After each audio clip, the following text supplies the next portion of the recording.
मार्ग प्रशस्त करें।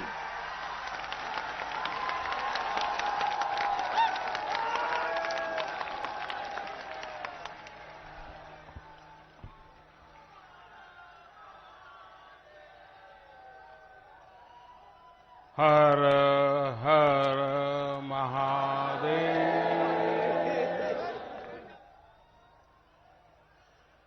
श्री सद्गुरु चरण कमलेभ्यो नमः। मंच पर उपस्थित उत्तर प्रदेश की राज्यपाल श्रीमती आनंदीबेन पटेल, उत्तर प्रदेश के ऊर्जावान कर्मयोगी मुख्यमंत्री श्रीमान योगी आदित्यनाथ जी, सद्गुरु आचार्य श्री स्वतंत्र देव जी महाराज, संत प्रवर श्री विज्ञान देव जी महाराज, केंद्र में मंत्री परिषद के मेरे साथी और इसी क्षेत्र के सांसद श्री महेंद्र नाथ पांडे जी, यहीं के आपके प्रतिनिधि और योगी जी सरकार में मंत्री श्रीमान अनिल राजभर जी, देश विदेश से पधारे सभी साधक व श्रद्धालुगण, भाइयों और बहनों, उपस्थित सभी साथियों, काशी की ऊर्जा अक्षुण्ण तो है ही, ये नित नया विस्तार भी लेती रहती है। कल काशी ने भव्य विश्वनाथ धाम महादेव के चरणों में अर्पित किया और आज विहंगम योग संस्थान का ये अद्भुत आयोजन हो रहा है। इस दैवीय भूमि पर ईश्वर अपनी अनेक इच्छाओं की पूर्ति के लिए संतों को ही निमित्त बनाता है। आप जब संतों की साधना पुण्य फल को प्राप्त करती है तो सुखद संयोग भी बनते ही चले जाते हैं। आज हम देख रहे हैं अखिल भारतीय विहंगम योग संस्थान का 58वां वार्षिकोत्सव स्वतंत्रता आंदोलन में सद्गुरु सदाफल देव जी की कारागार यात्रा के 100 वर्ष और देश की आजादी का अमृत महोत्सव, ये सब हम सब एक साथ इनके साक्षी बन रहे हैं। इन सभी संयोगों के साथ आज गीता जयंती का पुण्य अवसर भी है। आज के ही दिन कुरुक्षेत्र की युद्ध की भूमि में जब सेनाएं आमने सामने थी, मानवता को योग, अध्यात्म और परमात्मा का परम ज्ञान मिला था।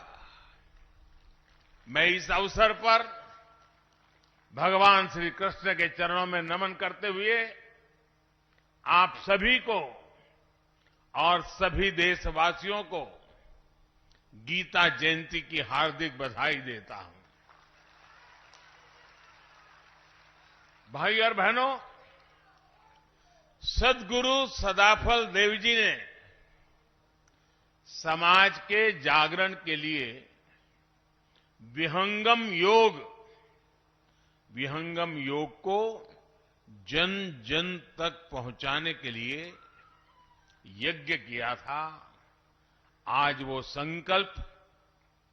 संकल्प बीज हमारे सामने इतने विशाल वटवृक्ष के रूप में खड़ा है।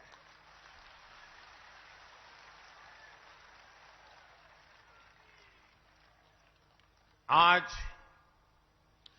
5101 यज्ञ कुंडों के विश्व शांति वैदिक महायज्ञ के रूप में इतने बड़े सहयोगासन प्रशिक्षण शिविर के रूप में, इतने सेवा प्रकल्पों के रूप में और लाखों लाख साधकों के इस विशाल परिवार के रूप में हम उस संत संकल्प की सिद्धि को अनुभव कर रहे हैं। मैं सद्गुरु सदाफल देव जी को नमन करता हूं, उनकी आध्यात्मिक उपस्थिति को प्रणाम करता हूं। मैं स्वतंत्र देव जी महाराज और विज्ञान देव जी महाराज का भी आभार व्यक्त करता हूं, जो इस परंपरा को जीवंत बनाए हुए हैं, नया विस्तार दे रहे हैं और आज एक भव्य आध्यात्मिक भूमि का निर्माण हो रहा है। मुझे उसके दर्शन करने का अवसर मिला। जब ये पूर्ण हो जाएगा तो न सिर्फ काशी के लिए लेकिन हिंदुस्तान के लिए एक बहुत बड़ा नजराना बन जाएगा।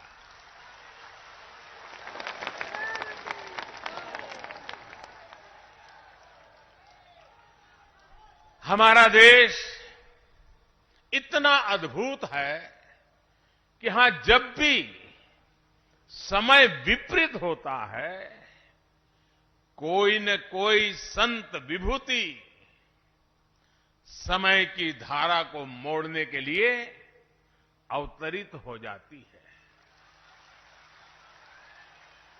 ये भारत ही है जिसकी आजादी के सबसे बड़े नायक को दुनिया महात्मा बुलाती है।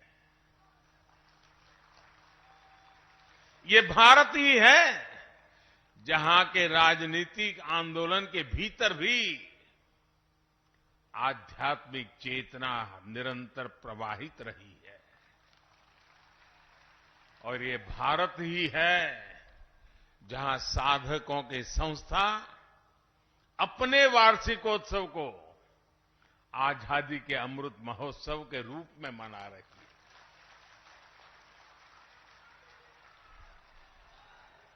साथियों, यहां हर साधक गौरवान्वित है कि उनके पारमार्थिक गुरुदेव ने स्वाधीनता संग्राम को दिशा दी थी और सहयोग आंदोलन में जेल जाने वाले पहले व्यक्तियों में संत सदाफल देव जी भी थे।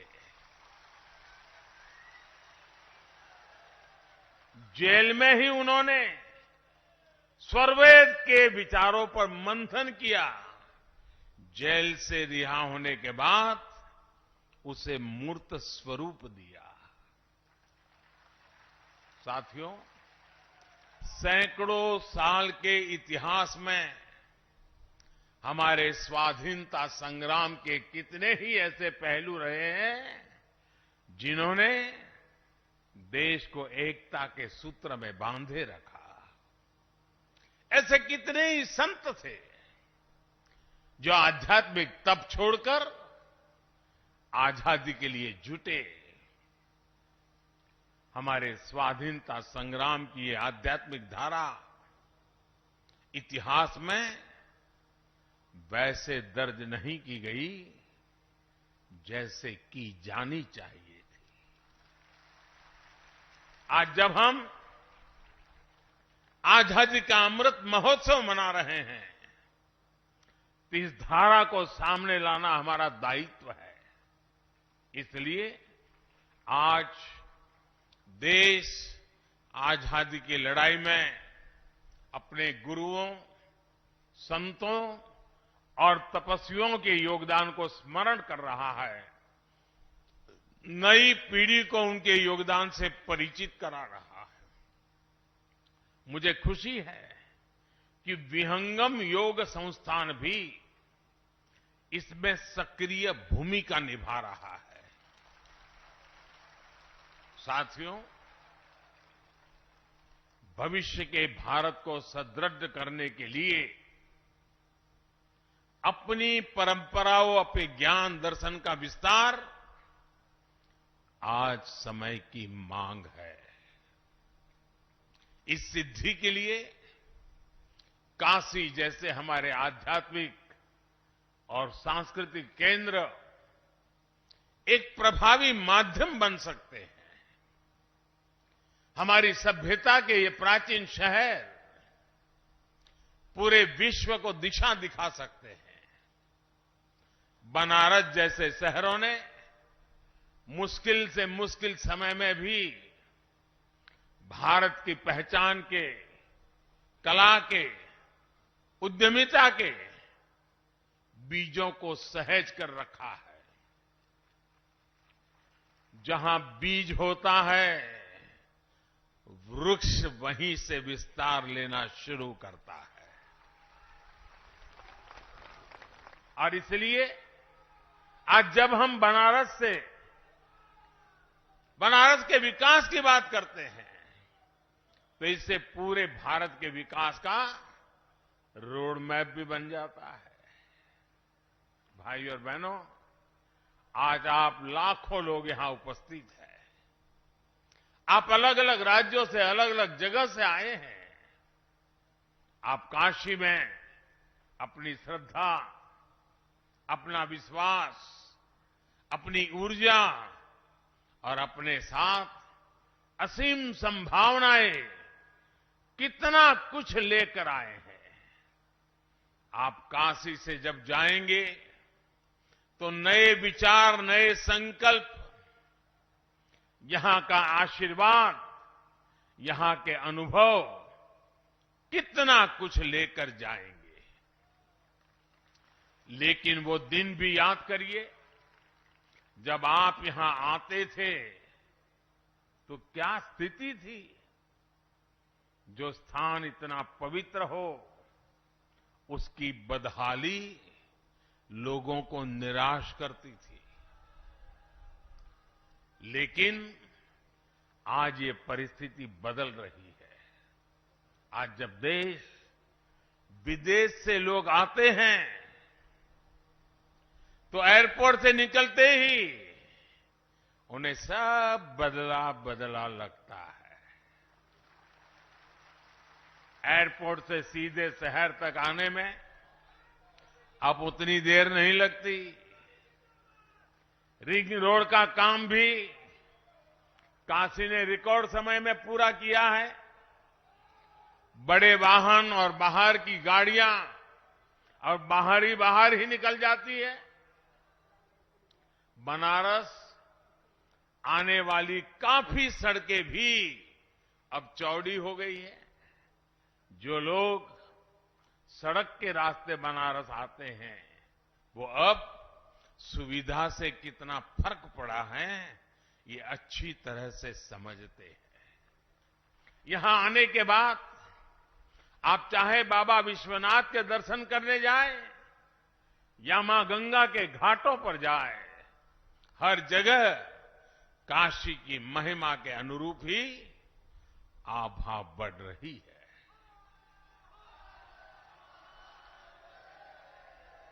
काशी में बिजली के तारों के जंजाल को अंडरग्राउंड करने का काम जारी है।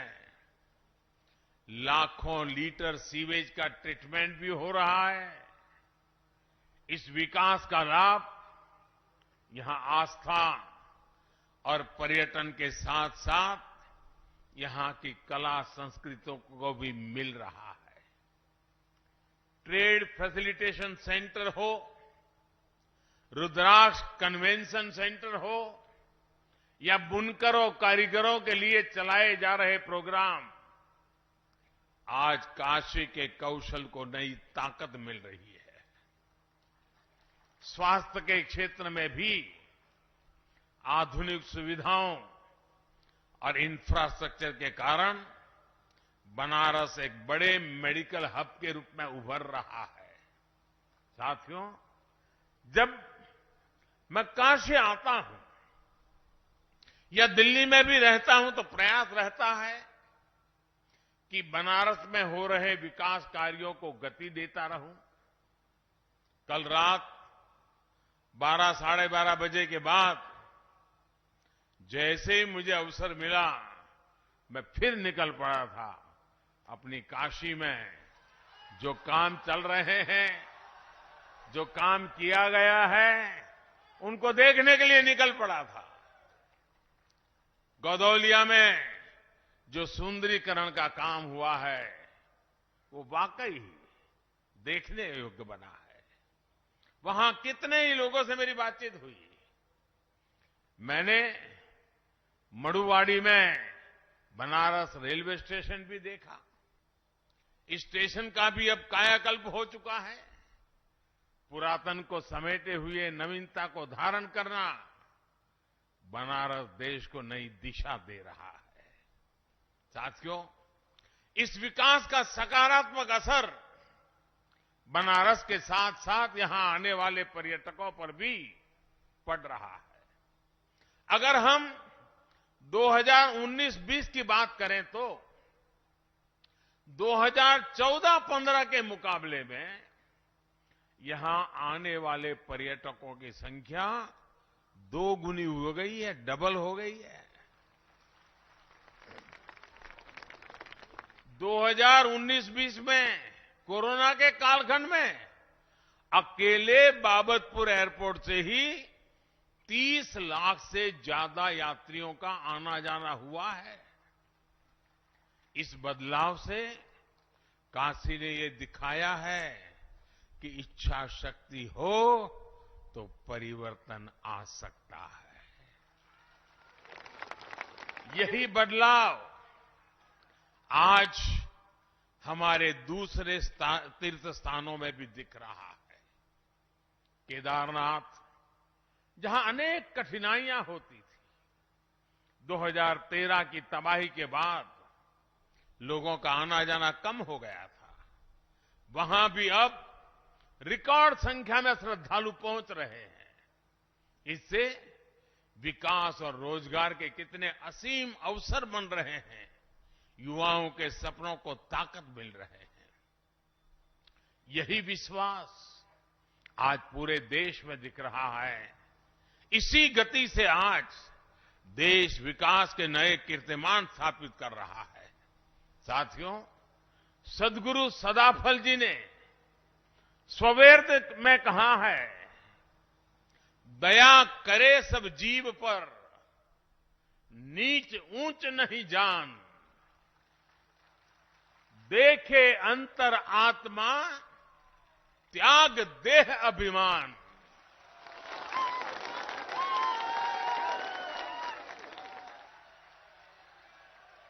यानी सबसे प्रेम, सबके प्रति करुणा, ऊंच नीच से भेदभाव से मुक्ति, यही तो आज देश की प्रेरणा है। आज देश का मंत्र है, सबका साथ, सबका विकास, सबका विश्वास। मैं मेरा के स्वार्थ से ऊपर उठकर आज देश सबका प्रयास के संकल्प से आगे बढ़ रहा है। साथियों, स्वाधीनता संग्राम के समय सदगुरु ने हमें मंत्र दिया था स्वदेशी का। आज उसी भाव में देश ने अब आत्मनिर्भर भारत मिशन शुरू किया है। आज देश के स्थानीय व्यापार रोजगार को, उत्पादों को ताकत दी जा रही है। लोकल को ग्लोबल बनाया जा रहा है। गुरुदेव ने सर्ववेद में कहा, हमें योग का, विहंगम योग का मार्ग भी दिया था। उनका सपना था कि योग जन जन तक पहुंचे और भारत की योग शक्ति पूरे विश्व में स्थापित हो। आज जब हम पूरी दुनिया को योग दिवस मनाते हुए, योग का अनुसरण करते हुए देखते हैं, तो हमें लगता है कि सद्गुरु का आशीर्वाद फलीभूत हो रहा है। साथियों, आज आजादी के अमृत काल में भारत के लिए जितना महत्वपूर्ण स्वराज है, उतना ही महत्वपूर्ण सुराज भी है। हम दोनों का रास्ता भारतीय ज्ञान, विज्ञान, जीवन शैली और पद्धतियों से ही निकलेगा। मैं जानता हूं, विहंगम योग संस्थान वर्षों से इस विचार को आगे बढ़ा रहा है। आपका आदर्श वाक्य है, गावो विश्वस्य मातरः। गौ माता के साथ इस संबंध को सुदृढ़ करने के लिए गोधन को हमारी ग्रामीण अर्थव्यवस्था का एक स्तंभ बनाने के लिए देश में अनेक प्रयास हो रहे हैं। साथियों, हमारा गोधन हमारे किसानों के लिए केवल दूध का ही स्रोत न रहे, बल्कि हमारी कोशिश है कि गौवंश प्रगति के अन्य आयामों में भी मदद करे। आज दुनिया स्वास्थ्य को लेकर सजग हो रही है। केमिकल्स को छोड़कर ऑर्गेनिक फार्मिंग की तरफ विश्व लौट रहा है। हमारे यहां गोबर कभी ऑर्गेनिक फार्मिंग का बड़ा आधार होता था, हमारी ऊर्जा जरूरतों को भी पूरी करता था। आज देश गोबर्धन योजना के जरिए बायोफ्यूल को बढ़ावा दे रहा है, ऑर्गेनिक फार्मिंग को बढ़ावा दे रहा है और इन सब से एक तरह से पर्यावरण की रक्षा भी हो रही है। आज से 2 दिन बाद 16 तारीख को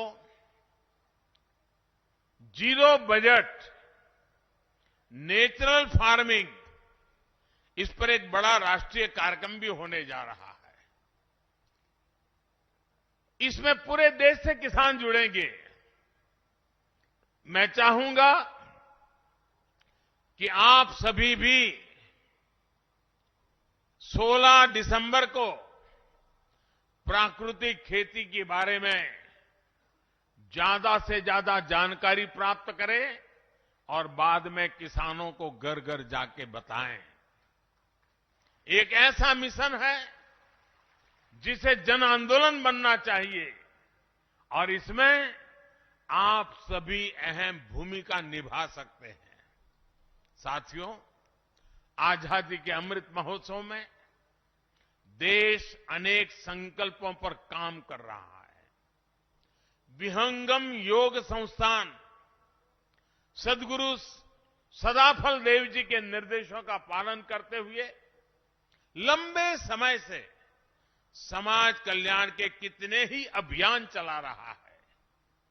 आज से 2 साल बाद आप सभी साधक यहां 100वें अधिवेशन के लिए एकत्रित होंगे। 2 साल का ये बहुत उत्तम समय है। इसे ध्यान में रखकर मैं आज आप सभी से कुछ संकल्प लेने का आग्रह करना चाहता हूं। ये संकल्प ऐसे होने चाहिए जिसमें सद्गुरु के संकल्पों की सिद्धि हो और जिसमें देश के मनोरथ भी शामिल हो। ये ऐसे संकल्प हो सकते हैं जिन्हें अगले 2 साल में गति दी जाए, मिलकर के पूरा किया जाए। जैसे एक संकल्प हो और हो सकता है हमें बेटी को पढ़ाना है, हमें हमारी बेटियों को स्किल डेवलपमेंट के लिए भी तैयार करना है। अपने परिवार के साथ साथ जो लोग समाज में जिम्मेदारी उठा सकते हैं, वो 1-2 गरीब बेटियों के स्किल डेवलपमेंट की जिम्मेदारी उठाएं।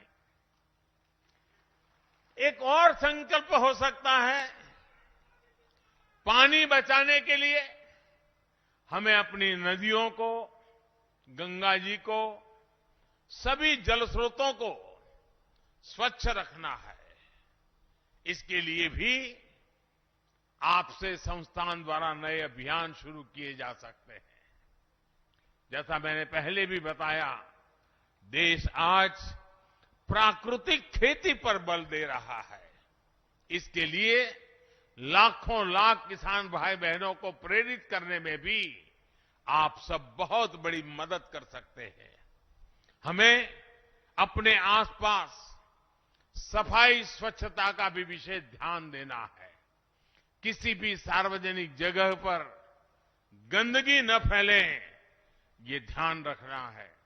परमात्मा के नाम से आपको कोई न कोई सेवा का ऐसा कार्य भी जरूर करना है जिसका लाभ पूरे समाज को हो। मुझे विश्वास है इस पवित्र अवसर पर संतों के आशीर्वाद से ये संकल्प जरूर पूरे होंगे और नए भारत के सपनों को पूरा करने में सहयोग देंगे। इसी विश्वास के साथ आप सभी का बहुत बहुत धन्यवाद। पूज्य स्वामी जी का मैं आभारी हूं कि इस महत्वपूर्ण पवित्र अवसर पर मुझे भी आप सबके बीच आने का अवसर मिला, इस पवित्र स्थान का दर्शन करने का अवसर मिला। मैं फिर एक बार सबका आभार व्यक्त करता हूं। हर हर महादेव। बहुत बहुत धन्यवाद।